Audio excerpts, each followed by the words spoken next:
한국 경제가 침체의 덫에 빠졌습니다. 자금 시장 경색, 고환율 등의 불안한 경제 여건 때문에 기업들의 내년 투자 시기에는 불투명한데요. 자세한 이야기 나눠보겠습니다. 황세훈 자본시장연구원 선임연구위원 전화 연결됐습니다. 안녕하십니까? 네, 안녕하세요. 네, 환율과 물가가 여전히 높은 상황에서 요즘 서민도 어렵고 기업도 어렵습니다. 기업들의 영업이익은 감소하고 재고는 쌓여간다는데 우리 기업들 지금 얼마나 어려운 상황인가요? 일단 생산 활동이 전반적으로 위축되고 있다고 평가를 해야 될 것 같고요. 전반적으로 이제 수요 부진이 뚜렷해지고 있거든요. 그러면서 생산 활동도 위축되는 상황으로 가고 있습니다. 10월 산업 활동 동향들을 살펴보면 이제 산업 생산 지수가 전월 대비로 1.5% 감소하는 걸로 지금 나오고 있고요. 자, 근데 이제 이 산업 생산 지수가 지난 7월부터 계속해서 감소세거든요. 7, 8, 9, 10 지금 넉 달째 감소세를 보이고 있는데 이렇게 산업 생산 지수가 4개월 연속 줄어든 것은 2020년 1월에서 5월까지 이후에 이제 29개월 만에 나타나는 현상이거든요. 그리고 이제 이렇게 길어지는 것도 문제지만 감소폭도 상당히 크다는 게 이제 더 큰 문제인데 코로나19 타격권에 들기 시작했던 2020년 4월 이때 이제 1.8% 감소를 했는데 이후 30개월 만에 가장 큰 감소폭을 보이고 있습니다. 이만큼 지금 생산 활동이 위축되고 있다라는 게 뚜렷해지고 있고요. 근데 이제 생산 활동이 위축되는 거는 결국은 이게 소비가 위축되고 있기 때문에 생산 활동도 따라서 이제 위축되는 모습을 보이는 거고요. 소비 활동을 보여주는 소매 판매액 지수를 보면 10월 기준으로 볼 때 이제 전월 대비 0.2% 감소를 해요. 3월부터 7월까지 감소를 했다가 8월 달에 잠깐 반등을 하기는 하지만 9월 달, 10월 달 다시 감소세를 보이는 이런 모습들입니다.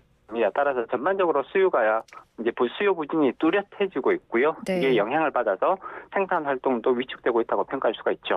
수요도 감소하고 생산 활동도 위축하고 있는 상황이라고 전해주셨습니다. 여기다가 그 최근에 레고란드 사태가 터지면서 채권 시장까지 얼어붙었잖아요. 회사채가 안 팔려서 기업들이 은행으로 몰리고 있다는데, 자, 기업들의 은행 대출 비중이 얼마나 높아졌나요? 네, 일단 기업 대출이 이제 큰 폭으로 늘어나고 있다.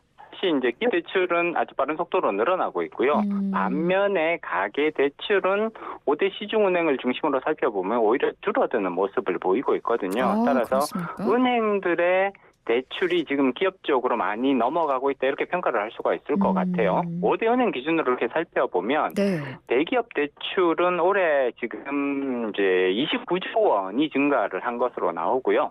그다음에 중소기업 대출은 이거보다 훨씬 더 많이 늘었습니다. 45조 원 넘게 지금 중소기업 대출이 늘었거든요. 이런 부분들 특히 이제 이런 대출, 기업 대출이 증가하는 그 상황들을 살펴보면 그 레고랜드 이후에 채권시장 자금 경색이 아주 심화되었는데 그 이후에 특별히 더 이제 대출 증가 속도가 가파르게 나타난다라는 특징들이 관찰이 됩니다. 회사채 시장이 이제 얼어붙으니까 기업들은 자금이 필요한데 회사채 시장에서 조달은 안 되고 이러니까 은행으로 몰릴 수밖에 없는 거고요. 예를 들자면 한전채 이제 한국전력이 한전채 발행을 많이 해서 이제 구축 효과가 조금 우려된다 뭐 이렇게 되니까 사실 한국전력도 최근 들어서는 그 한전채의 발행을 줄이면서 은행 대출을 늘리는 이런 모습들이 관찰이 되고 있거든요. 한전의 채권마저 잘 안 팔리고 있는 상황인 거군요. 그렇죠. 이제 워낙 여기 자금 경색이 이어지다 보니까 한전의 회사채 발행도 순조롭지가 않다. 그런 이제 평가들이 많아지고 있고요. 그러다 보니 이제 상대적으로 은행은 조금 자금 여력이 있단 말이에요. 아직까지는. 그러다 보니 은행 대출 쪽으로 이제 기업들이 많이 넘어갈 수밖에 없는 상황이 된 거죠. 그만큼 지금 기업들의 자금 조달이 어려운 상황인 것 같습니다. 대출 금리가 오르면서 큰 기업들은 어떻게 버틴다고 해도 중소기업들이 걱정입니다. 파산 직전인 중소기업이 많아졌다고 하더라고요. 네네, 일단 기업들도 보면 대기업 같은 경우에는 상대적으로 자금 여력이 높다고 평가할 수가 있고요. 자금 경색이 이어지더라도 버틸 수 있는 힘이 대기업이 더 크거든요. 반면에 중소기업 같은 경우에는 당장 가지고 있는 그 현금 여력들이 별로 없고요. 이러다 보니까 중소기업들이 부도나 파산으로 가게 되는 위험성이 더 커지는 거죠. 실질적으로 이제 어음 부도율이 지금 이제 상당히 급증하고 있는 것으로 나타납니다. 한국은행이 이제 조사를 했는데 10월에 전국의 어음 부도율이 지금 0.2%로 나타나고 있는데 네. 지난 9월에 0.26%였거든요. 이거에 비해서 지금 이건 굉장히 사실은 높은 수준이라고 볼 수가 있습니다. 그렇군요. 어음 부도율이 7월에는 0.01%였고요. 8월에는 0.02%였거든요. 네. 보통 이 정도 수준에서 굉장히 낮은 수준에서 어음 부도율이 관찰이 되는데 이것이 9월에는 0.26%까지 거의 20배, 10배 내지 20배 이상 올라간 수치란 말이에요. 네. 그리고 10월에도 어음 부도율이 0.2%까지 지금 굉장히 고공행진을 보이고 있다. 이렇게 말씀드릴 수가 있죠. 사실 레고랜드 사태로 촉발된 자금 시장 경색이 일정 부분 영향을 미치고 있는 것이 아니냐라는 평가가 나오고 있고요. 일단 기본적으로 자금 조달이 어렵고 네. 그다음에 기준금리 인상으로 대출금리도 계속해서 상승을 하고 있으니까 기업들은 현금 부족, 자금 부족을 겪게 될 수밖에 없는 거잖아요. 네. 더더군다나 경기 침체로 인해서 영업 활동으로 인한 기업으로의 현금 유입도 지금 줄어들고 있는 상황인 거거든요. 그렇기 때문에 어쩔 수 없이 어음 부도율이 높아질 수밖에 없는 상황이다.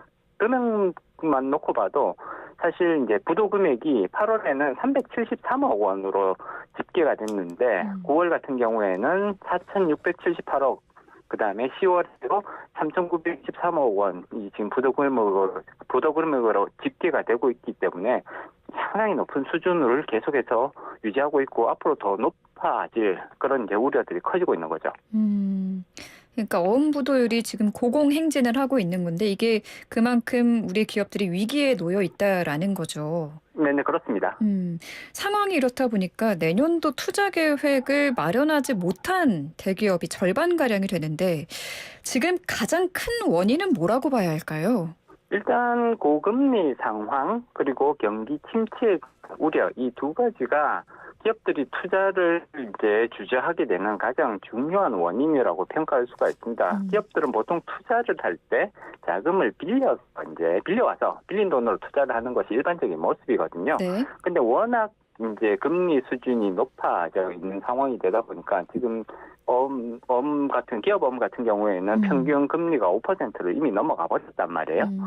굉장히 높은 금리에서 자금을 빌려와야 되니까 이 빌려온 자금으로 투자를 했을 때 네. 과연 내가 충분히 수익을 거둘 수 있을 것이냐에 대한 부담이 커질 수밖에 없는 거거든요. 네. 그렇기 때문에 투자 계획에 대해서 굉장히 수동적으로 이제 대응할 수밖에 없는 것이고요. 또 한 가지가 이제 경기 침체에 대한 우려가 커지고 있습니다. 이렇게 되면 예를 들어 투자를 해서 생산 설비를 더 확충을 해서 그러면 생산을 더 많이 하게 된다는 것을 의미하는데 네. 이렇게 생산량이 늘었을 때 이것이 팔려 나가는 것이 아니라 소비로 연결되는 것이 아니라 그냥 기업에 계속 재고로만 쌓여버릴 위험이 커진다는 것을 의미하는 거거든요. 열심히 투자 활동을 해서 생산을 했더니 안 팔리고 재고만 쌓이더라. 이렇게 될 이제 위험성이 커지고 있기 때문에 네. 기업들은 이 투자를 확대하는 거에 있어서는 굉장히 큰 부담을 느낄 수밖에 없는 것이거든요. 네. 따라서 높은 수준의 금리 그리고 경기 침체에 대한 우려 이 두 가지가 기업들의 투자를 위축시키는 상당히 중요한 요소로 작용하고 있습니다. 네.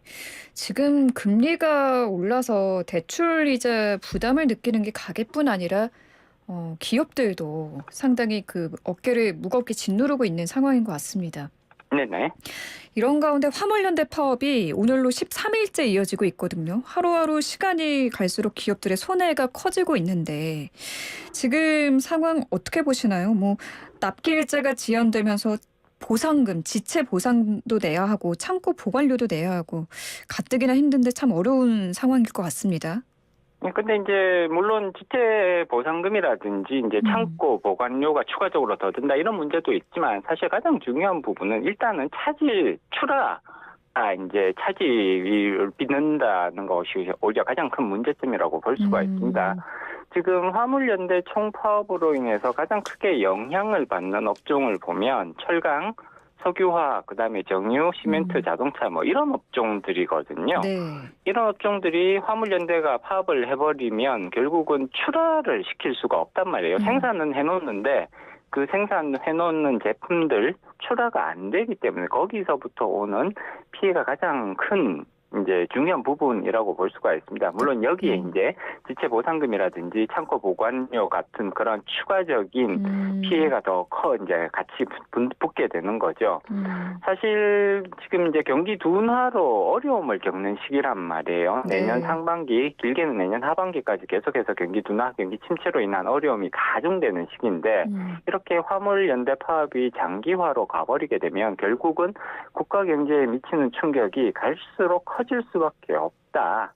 그리고 그 피해가 우리 온 국민에 의해서 고스란히 이렇게 전가될 수밖에 없다라고 봐야 되는 거거든요. 네. 따라서 국민들의 공감대를 얻을 수 있는 방식으로 신속하게 해결을 할 수 있는 그런 이제 노력들이 굉장히 필요하다 이렇게 말씀드릴 수가 있죠.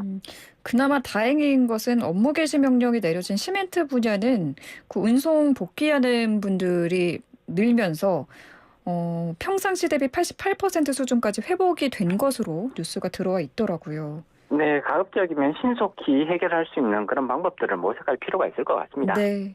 지금 또 무역 수지는 8개월째 마이너스잖아요. 제조업을 네네. 비롯한 무역 상황 전반적으로 어떻게 보십니까? 일단 계속해서 무역 수지 적자가 이어지고 있다라는 점이 가장 우려스럽다고 볼 수가 있습니다. 사실 지금 무역 수지는 지난 4월부터 8개월 연속 지금 적자를 이어가고 있거든요. 네. 이 부분은 상당히 우려스러운 부분이라고 볼 수가 있고요. 사실 8개월 이상 무역 수지가 연속적으로 적자를 보인 기간은 1995년 1월부터 1997년 5월까지 요렇게 이제 기간이 있기는 했는데 이제 IMF 외환위기 오기 직전이죠. 그때까지 이제 무역 적자가 계속해서 이어진 사례가 있는데 8개월 이후로는 지금 이제 처음 나타나는 현상이라고 볼 수가 있습니다. 네. 사실 우리는 수출에 대한 의존도, 경제 의존도가 상당히 높은 국가라고 볼 수가 있잖아요. 네, 그렇죠. 그렇기 때문에 무역 수지 적자가 이어지고 있다는 것 자체가 우리 국가 경제에 상당한 부담 요소가 될 수밖에 없고요.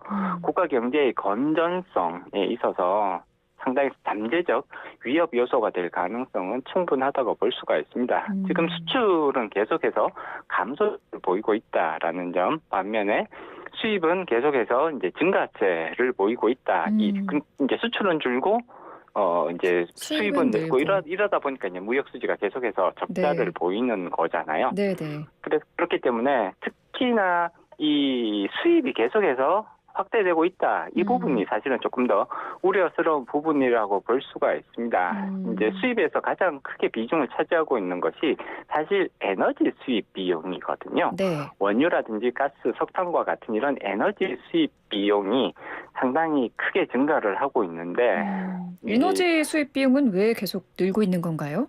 일단 기본적으로 에너지 가격, 그러니까 원유, 가스, 석탄의 가격 자체가 올라가 있고요.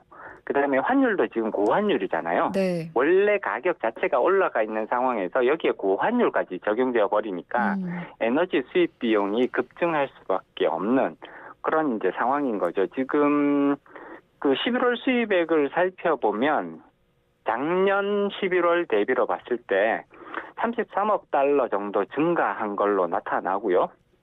27.1%나 급증한 수준이라고 지금 이제 집계가 되고 있거든요. 네.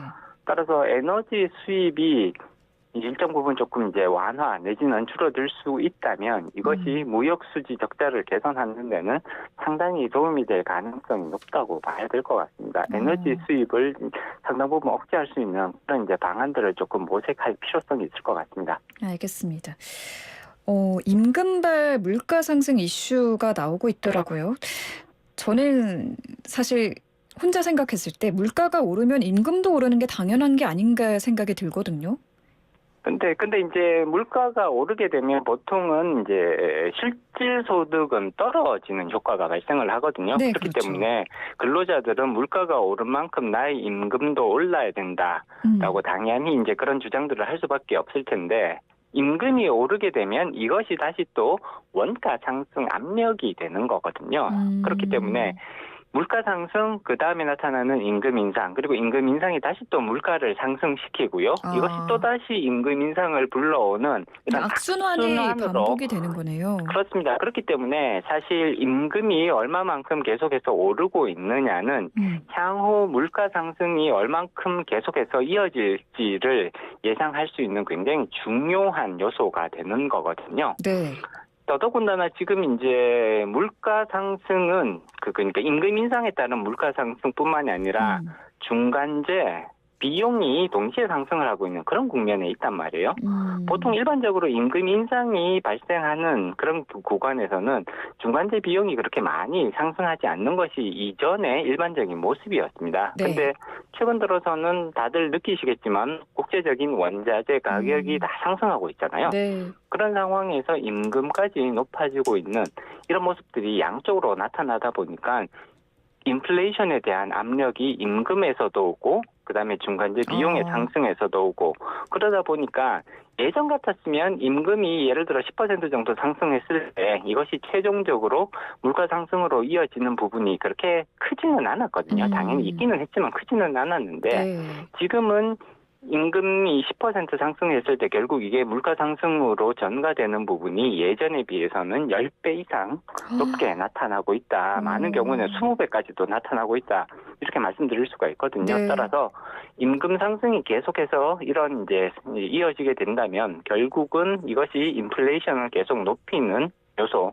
인플레이션을 높이게 되면 결국은 또 이것을 잡기 위해서 기준금리를 추가로 더 올려야 되는 상황으로 가게 되는 거잖아요. 네, 이런 그렇죠. 악순환에 지금 빠질 가능성이 상당히 높다고 전망해 볼 수가 있습니다. 그 임금 상승에 원자재 가격 상승까지 더해져서 인플레이션 그 상승 압력이 더 커지고 있는 그런 네네, 상황인 것 그렇습니다. 같습니다. 네. 그런데 문제는 지금 이렇게 어려운 경제 상황이 내년에도 한동안 이어질 거라는 전망이 우세하다라는 거거든요. 네네. 내년도 경제 상황 어떻게 전망을 하시나요? 일단 내년도는 올해보다는 확실하게 경기 침체가 뚜렷해질 가능성을 염두에 두셔야 될 것 같습니다. 일단 내년 경제 성장률 전망치들을 살펴보면 이전에는 다 2%대 경제 성장률 전망치가 나오다가 네. 최근 들어서 다 이게 1%대, 특히 이제 1%대 중후반 정도의 경제 성장률 전망으로 다들 지금 변경되고 있거든요. 내년도는 확실하게 올해보다는 경제 성장률이 떨어질 것이다. 네. 그리고 떨어지는 폭도 지금 예상하는 것보다는 더 많이 떨어질 가능성이 높다고 전망해 볼 수가 있습니다. 그렇군요. 기준금리가 이렇게 빠른 속도로 상승할 때 사실 경기 침체의 가능성은 대단히 높다고 평가할 수가 있거든요. 네. 연준의 기준금리 인상 속도는 사실 역급으로 빠르고요. 빨랐죠. 이렇게 된다면 결국은 내년도에 경기 침체는 거의 확실하게 나타날 수밖에 없다.